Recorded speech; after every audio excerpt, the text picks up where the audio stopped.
plaisir de vous retrouver, chers auditeurs. Mesdames et messieurs, bonsoir. Bienvenue dans votre édition de ce mardi 18 mars 2025. Les titres de cette édition. Un titre, réunion sur le suivi et l'évaluation de la coordination des urgences dans la région de Tambacounda.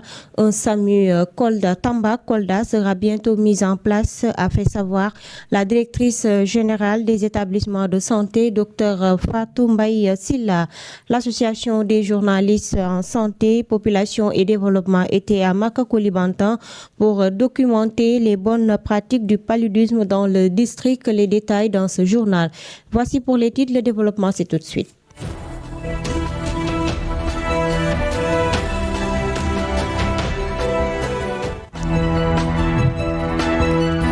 104.2 » Vous écoutez Adessor FM.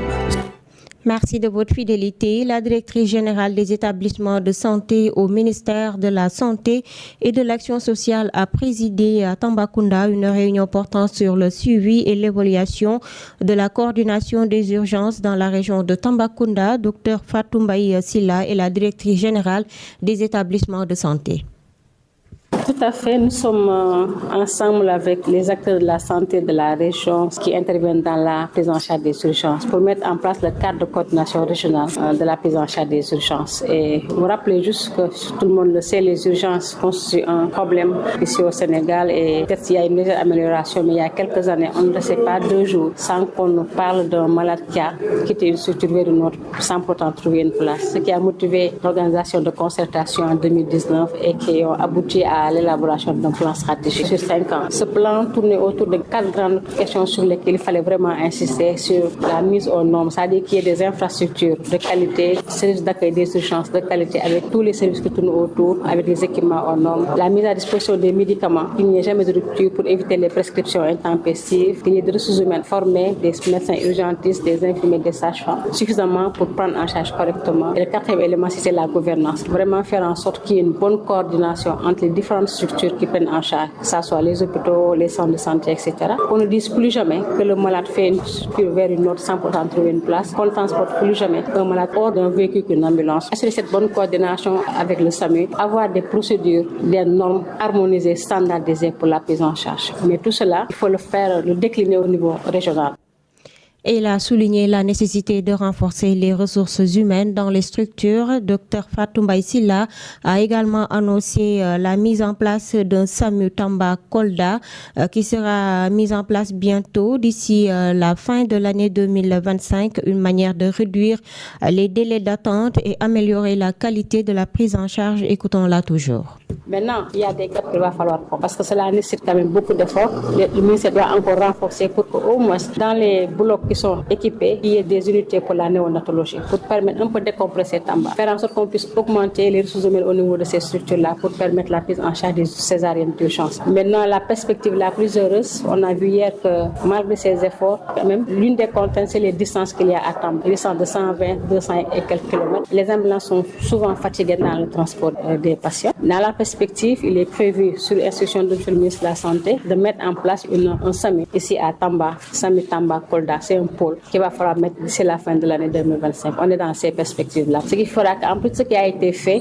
qu'on puisse améliorer davantage pour améliorer le transport, réduire les délais d'attente et améliorer la qualité de la prise en charge. Effectivement, ce qu'il faut, faire en sorte qu'il n'y ait plus de morts évitables. Il y a des décès qui sont évitables si la prise en charge se fait dans les délais, si les médicaments sont disponibles, si. Ce sont ces si-là que le ministère de la Santé doit mettre à disposition pour que les agents puissent travailler correctement. Parlons santé toujours dans ce journal. Dans le cadre de son projet Santé et Lumière, l'Association des journalistes en santé, population et développement a organisé le jeudi 13 mars 2025 une visite de presse pour documenter les bonnes pratiques de paludisme dans le district sanitaire de Makakolibantan. Je vous propose de suivre ce reportage. L'Association des journalistes en santé, population et développement, en partenariat avec la Fondation Bill et Melinda Gates, a organisé jeudi dernier dans la région de Tambacounda une visite de presse pour documenter et mettre en lumière les bonnes pratiques et les succès obtenus dans la lutte contre le paludisme à Makakolibantan. Viviane Diata est la secrétaire générale de la dite association. On a choisi la région de Tamba pour cette visite de presse parce que Tamba fait partie des zones rouges dans la lutte contre le paludisme. Quand on parle de zone rouge, ça veut dire que la zone où il y a beaucoup plus de cas au niveau du Sénégal. Donc, on a choisi la région là, surtout la commune de Makacoulibantang, où des efforts sont faits dans la lutte contre le paludisme. Parce que c'est vrai, la région de Tamba fait partie des zones rouges, mais la commune de Makacoulibantang est sortie du lot parce que il y a beaucoup d'efforts qui sont faits. Aujourd'hui, l'incidence est en baisse. C'est vraiment à féliciter. Certes, la région de Tambacounda présente encore une forte prévalence parasitaire, mais le district sanitaire de Makacoulibantang, à travers différentes stratégies développées, a réussi le pari de la lutte contre le paludisme. Malamine Thiam, superviseur des soins de santé primaires du district sanitaire de Makacoulibantang, revient en détail. En 2018, déjà, le district sanitaire était à une incidence de 219 pour 1000. En 2021, l'incidence a drastiquement baissé jusqu'à arriver à 64 pour 1000. Donc, des efforts vraiment inlassables ont été soutenus pour en arriver là, avec différentes stratégies, parmi lesquelles on peut noter la PECADO, prise en charge des cas à domicile. Donc, c'est une stratégie qui consistait à former des relais pour qui, dans leur zone de responsabilité, allaient vers les enfants de moins de 5 ans, les dépister en cas de fièvre. Il y avait également une stratégie qu'on appelait PECA Dara, PECA École, inspirée de cette PECADO. Donc 30 PECA Dara ont été formés également pour prendre en charge les talibés qui se trouvent dans les Dara respectifs. Et enfin, PECA École également pour intervenir dans les établissements scolaires où la cible y était. Il y avait également une stratégie qu'on appelait AID, aspersion intradomiciliaire. On s'était inspiré, après une étude, que le moustique, non seulement il piquait dans les chambres, mais également il restait se reposer dans les chambres. À retenir que cette visite va permettre de sensibiliser le grand public sur l'importance de maintenir et renforcer les actions de la lutte contre le paludisme, mais aussi de promouvoir l'engagement des communautés locales dans les efforts d'élimination du paludisme. Mesdames et messieurs, ce qui met fin à cette édition, le rappel des titres, c'est tout de suite.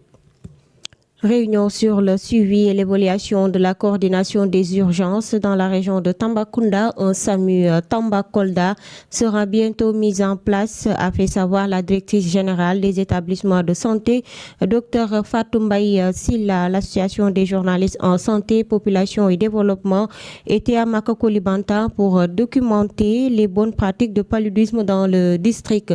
Mesdames et messieurs, merci de votre fidélité. La version Wolof, c'est tout de suite.